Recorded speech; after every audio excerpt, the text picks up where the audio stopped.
តោះដើរហាត់ប្រាណជាមួយខ្ញុំប៉ុន្តែដើរហាត់ប្រាណលក្ខណៈថាទៅរកកាហ្វេហើយនឹងបាយព្រឹកនិយាយបាយព្រឹកដល់ត្រូវឯងព្រោះមិនបាយផងនៅទឹកដីសៀមរាបនេះមួយគឺថាតិចតិចមែនតើតាមដងផ្លូវដើមឈើធំម្លប់ទៅឆឹងទៅឆៃស្រួលដើរមែនតើហ្មងគឺថាដើរមកគឺម្លប់ហ្មង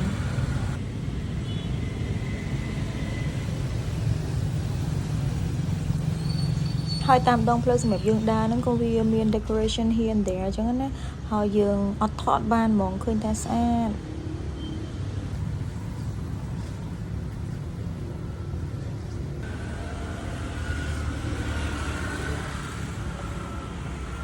សាច់ខ្ញុំដើរពីអូតានៅជិត Pub Street រហូតដល់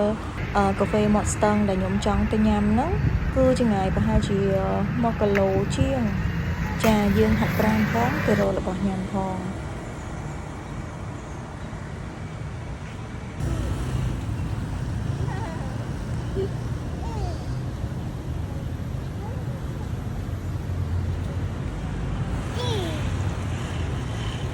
Finally បាន breakfast ហើយចានំប៉័ងប៉ាតេ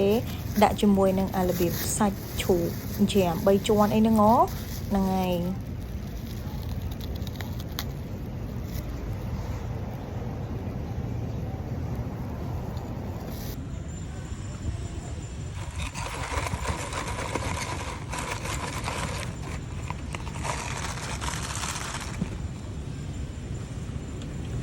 មាននំប៉័ងប៉ាតេមួយដើមចាកាហ្វេហើយយើង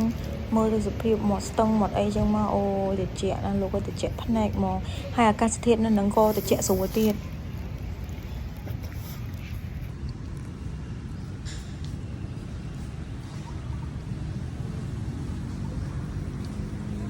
សរុបសេចក្តីមកវិញនំប៉័ងមួយដើម 2500 កាហ្វេមួយកែវ 6000 ឥឡូវត្រឡប់ទៅវិញហើយប៉ុន្តែណែមានបងធំនៅតាមផ្លូវអរគុណច្រើនចានិយាយសរុបសេចក្តីមកវីដេអូមានតែប៉ុណ្្នឹងទេអរគុណសម្រាប់ការតាមដានយើងជួបគ្នាជាមួយវីដេអូក្រោយៗទៀតបាយបាយ